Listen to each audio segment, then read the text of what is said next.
விலை இல்லாதனால வெண்டைக்காயை ஓட்ட வேண்டிய சூழ்நிலை. நல்லா செடி, நல்ல மகசூல், நல்ல விளைச்சல் எல்லாமே இருக்குது. ஆனால் விலை இல்லை. இப்படியே போச்சுன்னா என்ன தான் பண்ணுறது விவசாயியோட நிலமையை? பாருங்க, ஒரு செடியில் 4 காய் 5 காயின்னு நல்லா வந்திருக்கு. விலை இல்லாத ஒரே காரணம் பறிக்க முடியல. ஆள் கூலி ஜாஸ்தி, பறிக்க முடியல.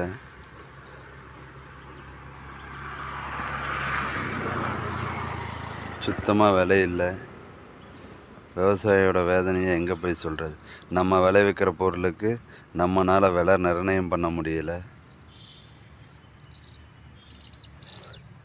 எவ்வளோ செடி பாருங்கள், ஏக்கராகவே போச்சு விலை இல்லாதனால.